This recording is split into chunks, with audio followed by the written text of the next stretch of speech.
السلام علیکم ورحمۃ اللہ وبرکاتہ۔ بسم اللہ الرحمن الرحیم۔ معزز ناظرین کرام، میں ہوں محمد عمران اور آپ دیکھ رہے ہیں نالے گاڑی پاکستان۔ نالے گاڑی پاکستان ہمارا حاضر ہونے پر میں آپ کو خوش آمدید کہتا ہوں۔ اگر آپ نے میرا چینل سبسکرائب نہیں کیا، سبسکرائب کر لیں اور بیل آئیکن بٹن دبائیں تاکہ ہر آنے والی ویڈیو سب سے پہلے آپ کے پاس پہنچ سکے۔ اگر آپ نے میری پچھلی ویڈیو نہیں دیکھی تو اس ویڈیو کی ڈسکرپشن کے اندر لنک موجود ہے، وہاں سے آپ میری پچھلی ویڈیو دیکھ سکتے ہیں۔ آج بحمدللہ اللہ تعالیٰ کی توفیق کے ساتھ جس ٹاپک پر بات چیت کرنی ہے وہ یہ ہے کہ حفظ القرآن، قرآن کریم کو حفظ کرنے کے عمومی اور بنیادی قواعد و ضوابط کون سے ہیں، وہ کون سے قواعد و ضوابط ہیں، اصول ہیں جن کو مد نظر رکھ کے ہم اچھے سے اچھا حفظ کر سکتے ہیں۔ حفظ کرنے کے طریقے کیا ہیں، کون سے ہیں، آج انشاءاللہ میں آپ کو حفظ کے عمومی اور بنیادی اصول و ضوابط بتانے جا رہا ہوں۔ تو آئیے میں آپ کو وائٹ بورڈ پر بتاتا ہوں، پڑھاتا ہوں۔ حفظ قرآن کے عمومی اور بنیادی قواعد و ضوابط۔ سب سے پہلے ہے اخلاص۔ اخلاص ہر کام میں ہونا چاہیے، اور بالخصوص اللہ تعالیٰ کی کلام کو یاد کرنے کے لیے، قرآن کریم کو یاد کرنے کے لیے انتہائی ضروری ہے کہ ہم اخلاص کے ساتھ اللہ کو راضی کرنے کے لیے قرآن کریم پڑھا کریں اور یاد کیا کریں، تاکہ ہمارے لیے روز قیامت بلندی کا باعث بن جائے اور قیامت کے دن شفاعت کا باعث بن جائے اور جنت کے اندر درجات کی بلندی کا سبب بن جائے۔ تو اللہ کو راضی کرنے کے لیے ہم نے قرآن کریم کو سیکھنا۔ اللہ تعالیٰ نے خود اپنے نبی کو بھی اس بات کا حکم دیا ہے، قُلْ إِنِّي أُمِرْتُ أَنْ أَعْبُدَ اللَّهَ مُخْلِصًا لَهُ الدِّينَ، کہ جو بھی آپ نے نیکی کے کام کرنے ہیں، دین کا کام کرنا ہے تو اللہ کو راضی کرنے کے لیے کرنا ہے، اسی کی خوشنودی حاصل کرنے کے لیے، ریاکاری کے نہیں، دکھلاوے کے نہیں، بلکہ ہم قرآن کریم کو سیکھ رہے ہیں، پڑھ رہے ہیں، یاد کرتے ہیں، اللہ کو راضی کرنے کے لیے کر رہے ہیں۔ اللہ تعالیٰ ہمارے اخلاص میں اور برکت عطا فرمائے۔ تو حفظ قرآن کریم حفظ کرنے کے لیے سب سے پہلا قاعدہ یہ ہے کہ اخلاص ہونا چاہیے، اللہ کو راضی کرنے کے لیے حفظ کرنا چاہیے۔ دوسری بات ہے کہ کم سنی میں حفظ، کم عمری میں حفظ کرنا بہت اچھا ہے۔ بچپن میں اگر کوئی حفظ کر لے اس کی کیا ہی بات ہے۔ تو اس کی بہترین عمر 5 سال ہے۔ 5 سال سے بچے کو حفظ کرایا جا سکتا ہے 13 سال تک۔ اس کی عمر 5 سال سے لے کر 13 سال تک یہ بہترین عمر ہے۔ اس عمر کے اندر بالغ ہونے سے پہلے بلوغت آنے سے پہلے بچے کو حفظ ہو جانا چاہیے۔ تو یہ اس طرح علم حاصل ہوتا ہے جیسے کہ لوہے پہ لکیر ہے۔ بچپن کا علم حاصل کیا ہوا بڑا مضبوط حفظ ہوتا ہے، اور اگر کوئی بلوغت کے بعد حفظ کرتا ہے 20 سال کی عمر میں، 30 سال کی عمر میں، آپ اگر ہمت کر سکتے ہیں تو بہترین جو حفظ کا بنیادی اصول ضابطہ یہ ہے کہ کم عمری میں، کم سنی میں ہی حفظ کروانا چاہیے۔ آگے ہے حفظ کے لیے وقت کا انتخاب، کس وقت حفظ کرے۔ تو سب سے بہترین وقت جو ہے وہ نماز فجر سے پہلے، تہجد کے وقت یا نماز فجر کے بعد، کیونکہ انسان جب رات کو سوتا ہے تو ذہن خالی ہوتا ہے، جو تکلیفیں ہوتی ہیں، پریشانیاں ہوتی ہیں، مصیبتیں ہوتی ہیں، گتاہٹ ہوتی ہے، پریشانی ہوتی ہے، سب کو ختم ہو جاتا ہے، ذہن خالی ہو جاتا ہے، بالکل شفاف ہوتا ہے، تر و تازہ ہوتا ہے۔ حفظ کرنا بڑا آسان ہے۔ امام خطیب بغدادی رحمہ اللہ فرماتے ہیں کہ تہجد کے وقت حفظ کیا جائے۔ امام ابن الجمال فرماتے ہیں تہجد کا وقت بہترین وقت ہے کہ اس وقت حفظ کیا جائے، اس وقت یاد کر لی جائے تو یاد کرنا بہت آسان ہوتا ہے۔ اس کے آگے ہے سب سے پہلے اخلاص ہو، کم سنی میں حفظ ہو، حفظ کے لیے وقت کا انتخاب ہو، اور مغرب کے بعد ہی اگر کوئی کرنا چاہتا ہے تو اس وقت بھی ہو سکتا ہے، لیکن بہترین وقت فجر کی نماز کے بعد یا پہلے کا وقت ہے۔ حفظ کے لیے جگہ کا انتخاب یہ بہت ضروری ہے۔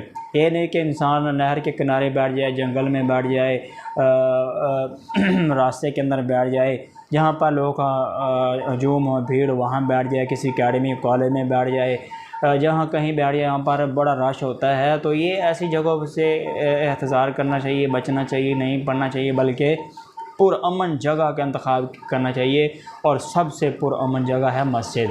مسجد میں حفظ کروانا چاہیے، اس کا مسجد میں جائیں اور مسجد کا انتخاب کر لینا چاہیے۔ مسجد کے اندر پرسکون ماحول ہوتا ہے، مسجد اللہ کا گھر ہے تو سامنے کوئی چیز ایسی ویسی نہ پڑی ہو اور نشو و نگار والی پڑی ہو کہ بچہ اس کی طرف دیکھتا رہے، حفظ کرنا اس کی طرف دیکھتا رہے، بلکہ صاف اور شفاف جگہ پر مسجد کے اندر بچے کو بٹھا دینا چاہیے۔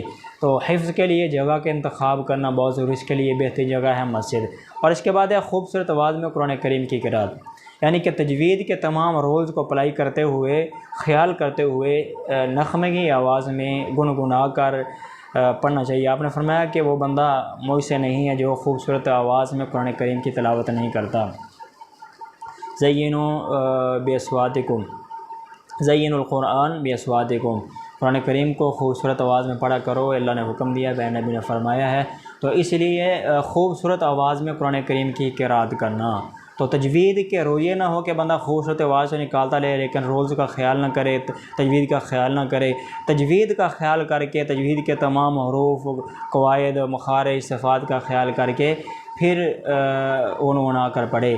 قرآن کریم کے لیے ایک ہی طبع کا انتخاب کرنا چاہیے۔ حفظ کرنے والے کو چاہیے ایک ہی طبع لے لے، کوئی کمپنی ہے ایک کمپنی کا انتخاب کر لے، پھر اس کے بعد تاج کمپنی ہے، جو بھی کمپنی آپ انتخاب کرنا چاہتے ہیں، 15 لائنوں والا قرآن کریم لینا چاہتے ہیں، حافظ قرآن 16 لائنوں والا لینا چاہتے ہیں، ایک ہی قرآن کریم۔ یہ نہ ہو کہ پہلے آپ حفظ سٹارٹ کیا ہے 8 لائن والے قرآن کریم پر، 2 پارے حفظ کرنے کے بعد 10 لائنوں والوں پر شروع ہو جائیں، پھر 15 والوں پر، پھر 16، اس طرح صحیح رہیں۔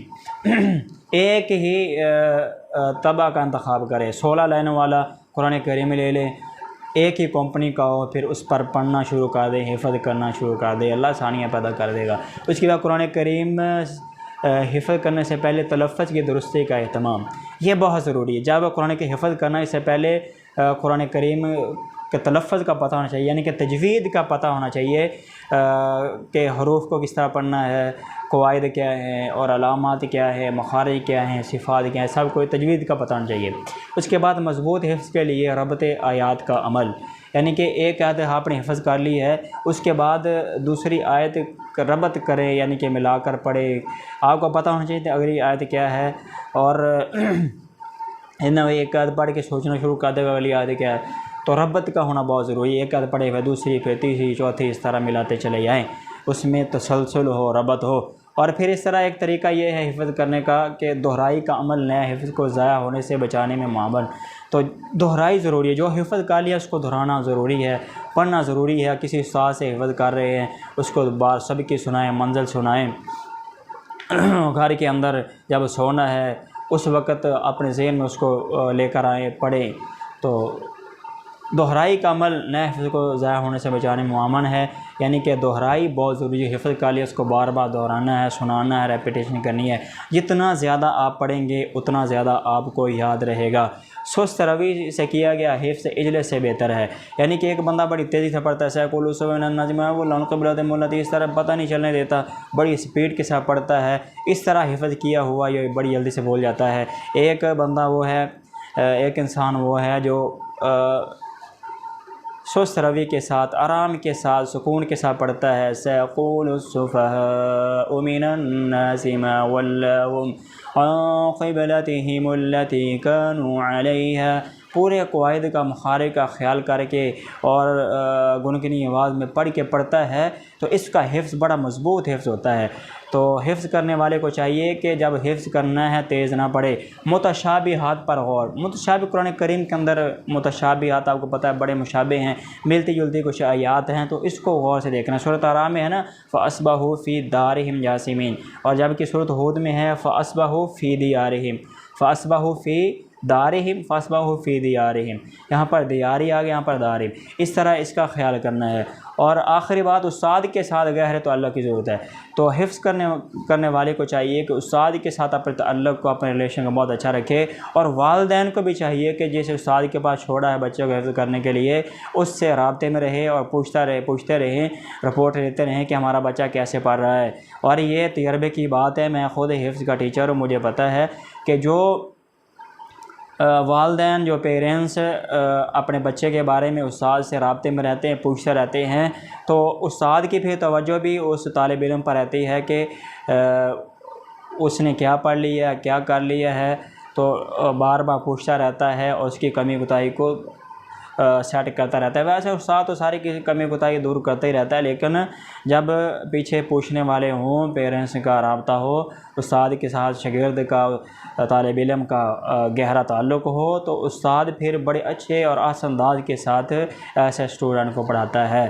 معزز ناظرین کرام، آج ہم نے پڑھا ہے کہ حفظ قرآن کے عمومی اور بنیادی قواعد و ضوابط، اس میں سب سے پہلی چیز ہے اخلاص۔ حفظ کرنے والے کو چاہیے کہ اللہ کو راضی کرنے کے لیے حفظ کرنا ہے، کم سنی میں حفظ کے لیے وقت کا انتخاب، حفظ کے لیے جگہ کا انتخاب، خوبصورت آواز میں قرآن کی قرات، قرآن کریم کے لیے ایک ہی طبع کا انتخاب، حفظ قرآن سے پہلے تلفظ کی درستی کا اہتمام، مضبوط حفظ کے لیے ربط یاد کا عمل، دہرائی کے عمل، نیا حفظ کو ضائع ہونے سے بچانے میں معاون، سست روی سے کیا گیا حفظ اجلے سے بہتر ہے، متشابہات پر توجہ، استاد کے ساتھ غیرت اللہ کی ضرورت ہے۔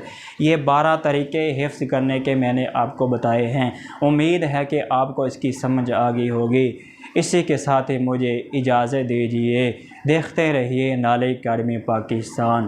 اللہ نگہبان، اللہ حافظ۔